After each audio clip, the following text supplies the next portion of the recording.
I love the smell of Nerf war in the morning. You know where this is going. Or maybe you don't, because this is the new XShot Insanity Blaster. Did I ever tell you what the definition of insanity is? Insanity. Yeah, I'd cut the cute attitude right about now if I were you. One of the coolest things to hit the Nerf ecosystem in a very long time. But this one does something that few, very few, in fact I can think of 2 other blasters have ever done. Smoking barrel.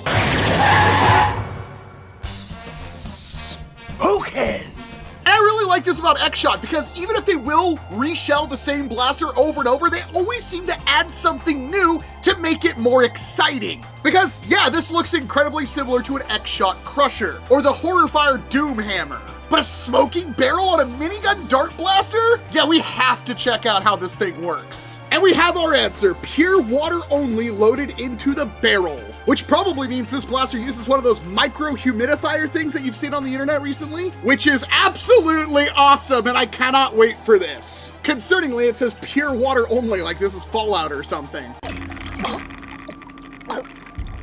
How does that golden rule drive what's going through your head right now? What knowledge are you hiding from us, XShot? Confusingly, it calls the belt dart clips, 35 of them included, by the way. 1 square ammo holder, 2 round ammo holders, and this is part of the Insanity line, so you can make another Insanity blaster. It's DLC for your XShot Insanity stuff, and I love that. It also includes 72 darts and is powered by 3 AA batteries, but the AA batteries are only for the smoke effect. Otherwise, this blaster is powered by a spring. It's got Slamfire! I'm not entirely sure how much this will run you, but in the US, it should be on store shelves around June 9th. Special thanks to XShot for sending this off to me early. And it's compatible with the tripod you get from things like the Motor Soaker Gatling Pulse and the Insanity Rage Fire. Darts, even more darts. The belt, 35 links. Square ammo holder. 2 circular ammo holders. And of course, the blaster itself. So compared to a lot of the other minigun-like blasters Zuru has made, this one is extremely compact. And I do kind of dig a minigun. Starting off with the grip, this one is angled really, it's really comfortable. I think if you have monster hands, this trigger well and stuff may give you a problem, but I really like this design. We got a button up here that probably does something, so you can kind of grip it like that. On the left-hand side, we have an on and off switch. I assume that's for the smoke effect. Picatinny rail up here, pick rails on either side under the foregrip, bot where your chain goes in, pin for locking in your tripod, and an angle lock, but of course it does not come with the tripod. Gotta collect them all. Pick rail down here on the bottom, and your rotating barrel, which also has a flap on it, and there's a little spot in there for you to add pure water. Oh man, it even gives you instructions on how to build the box art Insanity Blaster. You just need like 7 other blasters. And the batteries for the smoke effect actually go in this spot right here. Battery door has a rubber gasket seal on it, I assume to keep water out, because there is water used with the smoke effect for this blaster, and it requires 3 brand new AA bats. Oh, I really wanted that to come off without tearing. Looks identical to the XShot Crusher chains. Just kind of put the 2 links together like so, and then snap them together. Really tight fit on the darts with the chain. Unfortunately, there isn't enough darts included to fill up all of the dart holders, so I'm gonna have to use some extra here. We pull that forward to unlock the chain mechanism, so we can slide that in. And then pull that back to lock it in place. And it's not a requirement, but you can link this together to make an infinite chain, like so.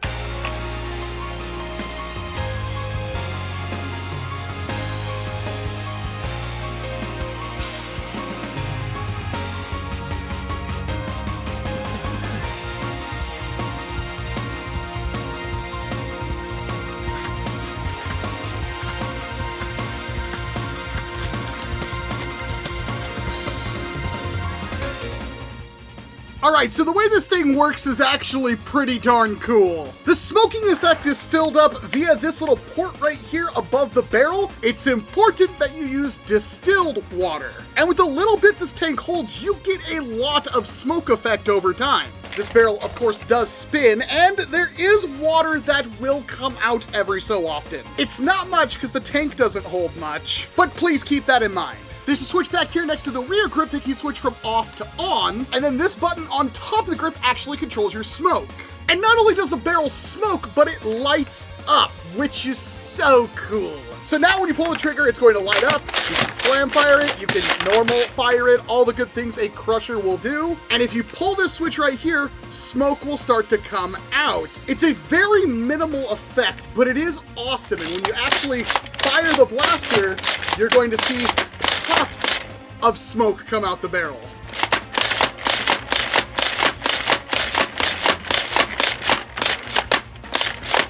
It may not seem super obvious to targets downrange, but that is so much fun for pretty much nothing but a little bit of water. A gallon jug of distilled water will last you pretty much forever with this thing. You'll also get some of the smoke effect that will blow back into the system as well, so around the chain area and stuff, you'll see smoke come out. But overall, a super neat party trick.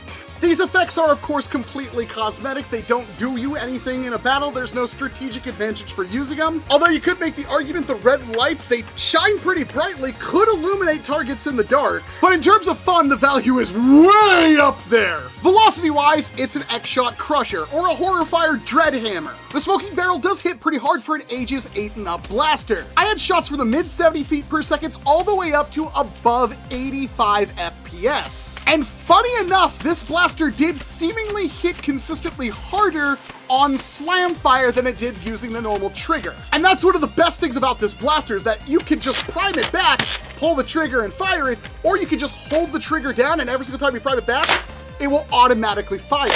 And you can just keep doing that and keep dispensing justice, which makes this an incredibly flexible and valuable blaster. That being said, when it comes to accuracy, that's not exactly the smoking barrel's strong point. You can't really shoulder the blaster or steady it. You can put it on a tripod or something, and that will help a little bit, but the way you hold the blaster and fire it doesn't condone well to accuracy. This is more of an accuracy through volume kind of situation. You can hit a target, especially a normal human-sized nerfer, but if you're aiming for a specific area or somebody's behind cover, it's gonna become a lot harder. But you have a 35 round chain and it is compatible with the other XShot chains, which means you could potentially have hundreds of rounds on tap. And since it is compatible with a tripod, if you happen to own one of the XShot tripods, then as an emplacement, this thing is golden. So while its accuracy does seem poor, and admittedly it is a blaster that's more meant for like cover fire, suppressing fire, or really just keeping large amounts of zombies at bay. And for its intended use case, the range is very good, the accuracy is usable enough, and the capacity is out of this world. The XShot darts do seem pretty stable in flight, although definitely not perfect. And really, if you've ever used an XShot Crusher, this is the exact same thing. And that's where I'm gonna deviate a little bit, because I want to talk about how good this blaster actually is and why I wish XShot would do a little bit more of a premium version of it. The fact that this blaster has such an easy variable rate of fire from one shot whenever you want it up to as fast as you can slam the handle back makes it incredibly flexible, especially with more ammo on tap. Having a super high rate of fire isn't always a great thing if you're gonna be wasting a bunch of darts. And the Crusher, Dread Hammer, and Smoking Barrel all do an incredibly good job at letting you vary your rate of fire as much as you want. And that makes it a pretty unbeatable tool when it's used in a variety of situations. For example, it can be good for rushing. You can go behind your team, you're not gonna be somebody tagging people out at long distance, but you can rush up, provide cover fire, lock down objectives, corners, and stuff like that, and really hose down an entire team without ever really wasting a single dart. You can fire it as fast as you want to. On the inverse of that, you can lock down objectives, you can defend points, you can prevent one or entire teams from pushing forward, and always apply pressure to the team so they can't push forward, because you can fire one dart or you can fire 10. It's really up to you. And of course, the closer the quarters, the better the Smoking Barrel is going to perform.